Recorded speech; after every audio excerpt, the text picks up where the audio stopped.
A happily married couple went on a 2-week trip to Santa Rosa because the wife was about to reach her 350th dive, and she wanted to do it at the Blue Hole. What was supposed to be a simple dive turned into a nightmare when they discovered a mistake in the husband's primary tank mix. The Blue Hole of Santa Rosa, often called the Blue Hole, is a circular bell-shaped pool or small lake. You can find it along Route 66, just east of Santa Rosa, New Mexico. This spot is one of the most popular places in the United States for scuba diving and dive training. The Blue Hole is an example of a natural artesian well. An artesian well is a type of well where water is under such high pressure that it naturally flows to the surface without the need for a pump. This well is also a cenote, which is a natural sinkhole formed when the limestone bedrock collapses, exposing the groundwater beneath. Over time, groundwater dissolves the limestone, creating caverns. Eventually, the roof of these caverns collapses, forming the cenote. In addition to being a natural wonder, the Blue Hole has an interesting history. It was once used as a fish hatchery. It maintains a constant temperature of 62 degrees Fahrenheit all year round. There's a continuous inflow of water at a rate of 3,000 U.S. gallons per minute, which is enough to completely refresh the water every 6 hours. At its surface, the Blue Hole is about 80 feet in diameter. As you go deeper, it widens to about 130 feet at the bottom. The main pool is over 80 feet deep, and the water comes from deep underground, originating more than 200 feet below the surface. This water source is part of the western edge of the Ogallala Aquifer, a vast underground reservoir. At the bottom of the Blue Hole, you can find large boulders, rubble, bones, masks, a crucifix, and various other objects. There's also an entrance to a complex maze of cave passages and rooms. These caves go down to a depth of 194 feet, ending in a cavern with a floor covered in rubble. The water that fills the Blue Hole comes rushing up from beneath the rubble in this cavern. Exploring these passages is very dangerous. The caves often experience cave-ins, which can block the way and trap divers. The silt in the water can also cause zero visibility, making it very hard to see. Additionally, the passages can be extremely narrow and difficult to navigate. Keon Miller, age 63, was an experienced cave diver. He grew up in Florida, where he started learning to dive when he was just a young boy. As he got older, he became very skilled at scuba diving. Like other passionate divers, Keon was dedicated and serious about his career. What started as a fun activity turned into something he mastered over time. He worked for a construction company that specializes in underwater construction. Additionally, he was involved in training new divers, passing on his knowledge and skills. After becoming a certified scuba diving instructor, Keon taught many people how to dive. He loved sharing his passion for diving with others and helping them become good divers. It was during one of his scuba diving classes that he met Alice, who would later become his wife. Their shared love for diving brought them together, and they built a life around this mutual passion. Keon Miller and his wife Alice planned a 2-week trip to Santa Rosa. Alice was excited about this trip because she was about to reach her 350th dive, and she wanted to do it at the Blue Hole. This special milestone made the trip even more important for her. Even though Alice had been to the Blue Hole several times before, each visit was a new adventure for her. She had explored the Blue Hole on diving trips even before she met Keon. Alice's love for diving matched Keon's passion. This shared interest was a big part of their relationship. The Blue Hole held special memories for Alice, and now she was making new ones with Keon by her side. They arrived at the dive location around 9 in the morning, filled with excitement for the adventure ahead. Their plan was to dive down to 194 feet, where the cave ends in a cavern with a floor covered in rubble. This deep dive required careful preparation and execution. Keon and Alice suited up in their diving gear and began their dive. They decided to descend slowly into the cave, Initially, they used oxygen-only tanks for their descent. When they reached a depth of 30 feet, they switched to their nitrox tanks. Nitrox is a mixture of oxygen and nitrogen, which divers use to reduce the risk of decompression sickness. Different depths require different gas mixes, and they had meticulously planned their dive to account for this. As they continued their descent, everything was going smoothly. The clear blue waters of the blue holes surrounded them, and the sense of adventure grew as they went deeper.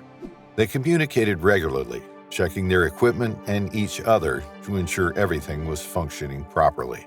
The deeper they went, the more the cave revealed its hidden beauty and secrets. They could see the intricate formations on the cave walls and feel the excitement of exploring one of the most renowned dive sites in the world. However, at a depth of 130 feet, something unexpected happened. The dive that had been going smoothly up to this point encountered a problem. At this depth, they switched to their trimix tank, which was their primary tank for deep dives. The trimix tank contains a mixture of oxygen, nitrogen, and helium. This mix is necessary for deeper dives to reduce the risks associated with high-pressure environments and to prevent issues like nitrogen narcosis and oxygen toxicity. However, what was supposed to be an uneventful dive started to take a dangerous turn.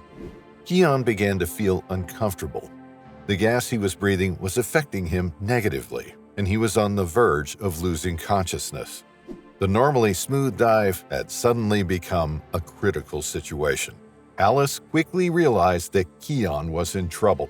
She noticed he was becoming disoriented and struggling to maintain control. With her experience and training, she knew she had to act fast to help him. She swam to him and tried to steady him, checking his equipment and his condition. It became clear that something was wrong with Keon's primary tank. The mixture of gases, oxygen, nitrogen, and helium, was not in the correct proportions. This imbalance was causing Keon to feel the effects of gas toxicity, a dangerous and potentially life-threatening situation underwater. Alice remained calm despite the growing urgency.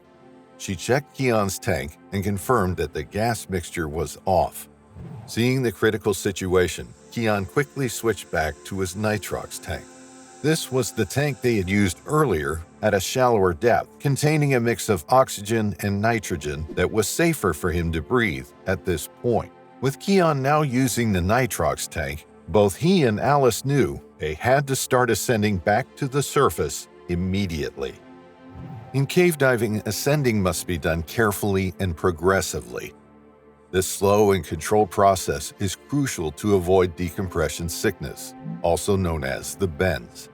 Decompression sickness happens when divers ascend too quickly, causing nitrogen bubbles to form in their bloodstream, which can be very painful and dangerous.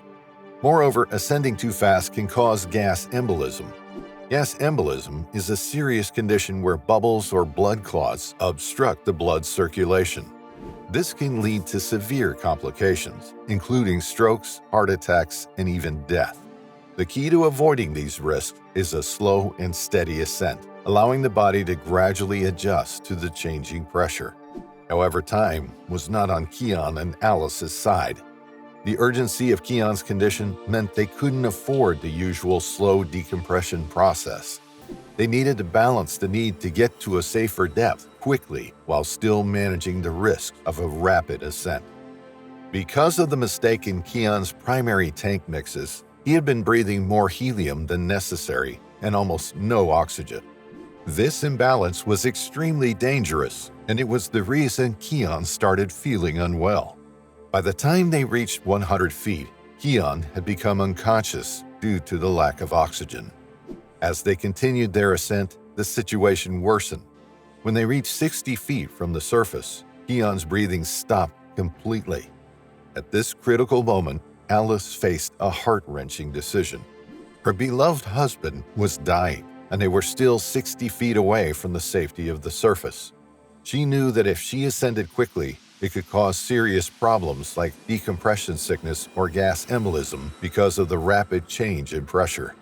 On the other hand, if she continued with a slow ascent, Keon would almost certainly die from the lack of oxygen before they reached the surface. Alice had to make a split-second decision. She realized that a fast ascent was their only chance. Even though it was risky, she believed that getting Keon to the surface quickly would give him the best chance of survival. She hoped that immediate medical attention could help him recover from the effects of decompression sickness, which seemed less fatal compared to a certain death from oxygen deprivation. With determination and urgency, Alice took a very fast ascent. She swam as quickly as she could toward the surface, pulling Keon with her. The ascent was rapid, and the risks were high, but Alice knew this was their only hope. When they finally reached the surface, Alice immediately brought Keon out of the water. As soon as Alice surfaced, she raised an alarm for help. The people on site quickly called 911 to report the emergency. At this critical moment, Keon did not have a pulse.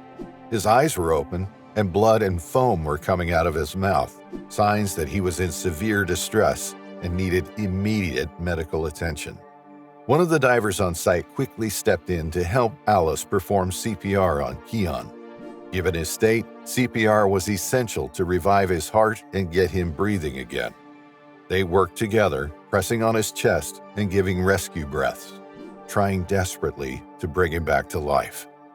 After 8 long and tense minutes of performing CPR, Keon's heart finally started beating again. His breathing was restored, but he still had not regained consciousness. Although they had managed to get his heart pumping, Keon was far from out of danger. He needed urgent medical attention, but the ambulance had not yet arrived. In the meantime, Alice and the other divers did everything they could to keep Keon stable. They monitored his condition closely, watching for any changes that could lead to further complications. Minutes felt like hours as they waited for professional medical help to arrive. Finally, the ambulance arrived. Paramedics rushed to the scene and quickly assessed Keon's condition. They carefully placed Keon on a stretcher, secured him, and transported him to the ambulance.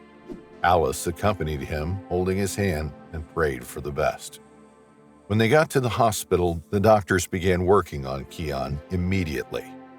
Unfortunately, despite their best efforts, Keon did not regain consciousness. His condition was very serious. One of his kidneys had failed. Throughout the treatment, his heart stopped several times, especially after he was taken out of the hyperbaric chamber, where he was being treated for decompression sickness. Sadly, Keon eventually passed away. The news of his death was incredibly hard for his wife Alice, his friends, and his diving community. They all knew Keon was someone full of life, a great person to be around, and an experienced diver who brought joy and enthusiasm to every dive. Alice was devastated.